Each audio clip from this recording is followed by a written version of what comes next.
வணக்கம். இது கிஸ்கால் டிஎம்டி கம்பிகள் வழங்கும் கேள்வி நேரம். இந்த நிகழ்ச்சி மூலமாக மீண்டும் உங்களை சந்திப்பதில் மிக்க மகிழ்ச்சி. நான் செந்தில். சமூகம் சார்ந்து உங்கள் ஒவ்வொருவருக்கும் மூடிக்கொண்டிருக்கும் கேள்விகளுக்கான விடை காணும் நேரம் இது. அந்த வகையில் இன்றைய கேள்வி நேரத்தின் பொருள் திரையில் பார்க்கலாம். இன்றைய கேள்வி நேரத்தில் நாம் விவாதத்திற்கு எடுத்துக்கொண்டிருக்கக்கூடிய பொருள் உட்கட்சி பூசல். கடந்த வாரம் இதே கேள்வி நேரமிடையில் உட்கட்சி பூசலை பற்றி பேசினோம். அது காங்கிரஸ் கட்சியின் உட்கட்சி பூசல். இன்று மீண்டும் உட்கட்சி பூசலை பற்றி பேச இருக்கின்றோம். இது பாரதிய ஜனதா கட்சியினுடைய உட்கட்சி பூசல்.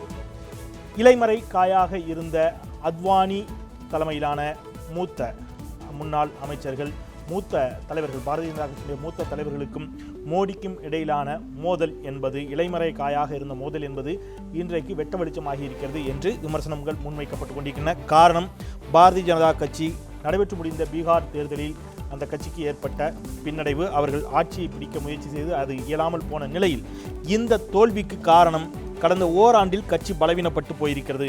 ஒரு சிலரினுடைய விருப்பங்களுக்கு ஏற்றபடியே கட்சி நடைபெற்று கொண்டிருக்கிறது. டெல்லி தேர்தலில் ஏற்பட்ட தோல்வியில் இருந்து பாடம் கற்றுக்கொள்ள பாரதிய ஜனதா கட்சி தவறிவிட்டது போன்ற குற்றச்சாட்டுகள் தொடர்ச்சியாக முன்வைக்கப்பட்டிருக்கின்றன. இந்த குற்றச்சாட்டுகளை, இந்த விமர்சனங்களை முன்வைத்தவர்கள் எதிர்க்கட்சியைச் சேர்ந்தவர்கள் அல்ல. பாஜகவினுடைய மூத்த தலைவர், முன்னாள் துணை பிரதமர் திரு அத்வானி, முரளி மனோகர் ஜோஷி உள்ளிட்டோர் அடங்கிய ஒரு கூட்டறிக்கை இந்த குற்றச்சாட்டுகளை முன்வைத்திருக்கிறது. இந்த தோல்விக்கு கூட்டு பொறுப்பு ஏற்கச் சொல்வது ஏற்க இயலாத ஒன்று. யார் இந்த தோல்விக்கு சரியான பொறுப்பு என்பதை ஆராய வேண்டும். அவர்கள் பொறுப்பேற்றுக் கொள்ள வேண்டும் பீகார் தோல்விக்கு என்று இந்த கூட்டறிக்கை சொல்லியிருக்கிறது. பாஜகவிற்குள் கோஷ்டி பூசல் வலுத்திருக்கிறதா? மோடிக்கு எதிராக மூத்த தலைவர்கள் தங்களுடைய கருத்துக்களை பதிவு செய்ய தொடங்கி இருக்கிறார்களா? வெற்றி பெறுகின்ற பொழுதெல்லாம் அதை சொந்தம் கொண்டாடிய மோடி, அமித்ஷா அணி தோல்வி வருகின்ற பொழுது அதை மற்றவர்களின் தோளில் இறக்குவதற்கு விரும்புகிறார்களா? இதுவே இன்றைய விவாத பொருள். பயணிக்கலாம். நம்மோடு அரங்கில் 3 சிறப்பு விருந்தினர்களும் நேரலையில் ஒரு ஆளுமையும் இணைகிறார். இது கேள்வி நேரம்.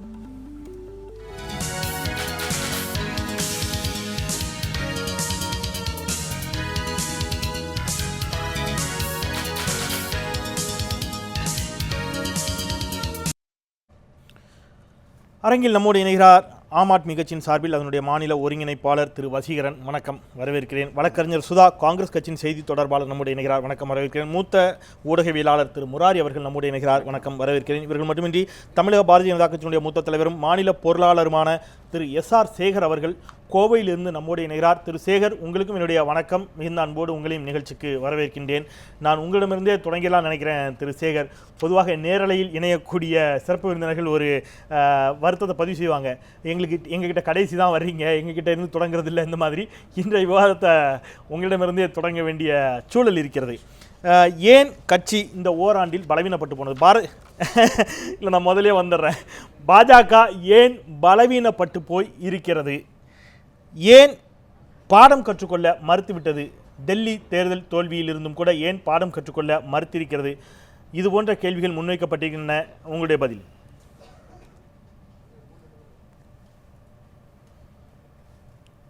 இல்லை, அதாவது ஓராண்டில் பாரதிய ஜனதா கட்சி பலவீனப்படவில்லை. ஏனென்று கேட்டால், இந்த ஓராண்டுகளில் நடந்த தேர்தலில் டெல்லி தேர்தல், பீகார் தேர்தல் 2இல் மட்டும்தான் தோல்வி. மற்ற 6 மாநிலங்களிலே வெற்றி பெற்றிருக்கிறோம். அதே மாதிரி எந்த ஒரு கட்சியும் வின்னிங் ஸ்ப்ரீயாக இருக்க முடியாது. ஆகவே இந்த 2 இடங்களிலே தோல்வி பெற்றதுக்கு டெல்லியில் ஒரு காரணம், இங்கே ஒரு காரணம். இங்கே கூட அரித்மெட்டிக்காக நாங்கள் வெற்றி பெற்றிருக்கிறோம். எனவே தொடர்ந்து தோல்வி பெற்று கொண்டிருக்கிறது என்று சொல்வதோ, இந்த ஓராண்டுகளிலே பாரதிய ஜனதா கட்சி இந்த மாதிரியான தோல்வியை தழுவுகின்ற அல்லது பலவீனப்பட்டு கொண்டிருக்கிறது என்கின்ற உங்கள் வாதம் மன்னிக்கணும் திரு சேகர். திரு சேகர் மன்னிக்கணும். திரு அத்வானி ஆதாரப்பூர்வமற்ற தகவலை சொல்கிறார்னு சொல்லுங்க, அதுதான் சரியா இருக்கும். ஏன்னா நான் இது என்னுடைய ஸ்டேட்மெண்ட் இல்லை. இது திரு அத்வானி, திரு முரளி மனோகர் ஜோஷி உள்ளிட்ட உங்களுடைய கட்சியினுடைய மூத்த தலைவர்களுடைய கூட்டறிக்கை. இது என்னுடைய ஸ்டேட்மெண்ட் அல்ல.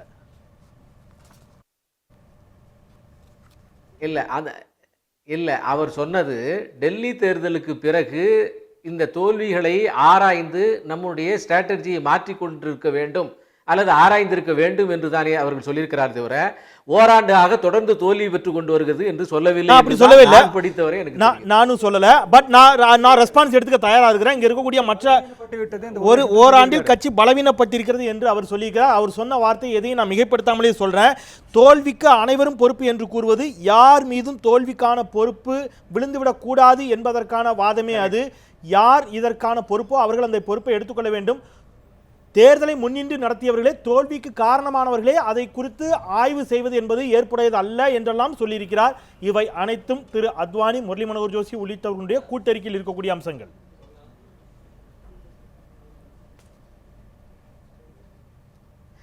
அதற்கு பின்னால நீங்க அவர்கள் சொல்லிய விஷயங்களுக்கு பாரதிய ஜனதா கட்சியினுடைய 3 முன்னாள் தலைவர்கள் வெங்கையா நாயுடு, கட்கரி மற்றும் ராஜ்நாத் சிங் பதிலளித்திருக்கிறார்கள். அந்த பதிலிலே அத்வானி அவர்களும் வாஜ்பாய் அவர்களும் மிகவும் ஆரோக்கியமாக கட்டி காத்த கூட்டுத்தலைமை என்கின்ற வழிகாட்டுதலை தொடர்ந்து நாங்கள் செய்து கொண்டிருக்கிறோம். கூட்டுத்தலைமையினுடைய அடிப்படையிலே ஏற்கப்பட்ட தோல்வியோ அல்லது வெற்றியோ அதை சமமாக கூட்டுத்தலைமை ஏற்றுக்கொள்ள வேண்டும் என்பது ஏற்கனவே சொல்லப்பட்டிருக்கிற விஷயம். கூடுதலாக மணிகளும் திரு சேகர், நிதின் கட்கரி இன்னொரு விஷயத்தையும் சுட்டிக்காட்டியிருக்கிறார். நாக்பூரில் இன்று செய்தியாளரை சந்தித்த நிதின் கட்கரி இன்னொரு விஷயத்தையும் சுட்டிக்காட்டுறார். அத்வானி தலைவராக இருந்த பொழுதும் பாஜக தோல்வியை சந்தித்தது. தேவையற்ற சர்ச்சை கருத்துக்களை வெளியிடக்கூடியவர்கள் மீது கட்சி கடும் நடவடிக்கை எடுக்க வேண்டும் என்று சொல்லியிருக்கிறார். அத்வானியின் மீதும் முரளி மனோகர் ஜோஷியின் மீதும் நடவடிக்கை எடுக்க வேண்டும் என்று நிதின் கட்கரி வலியுறுத்துகிறார். இதை எப்படி பார்க்குறீங்க?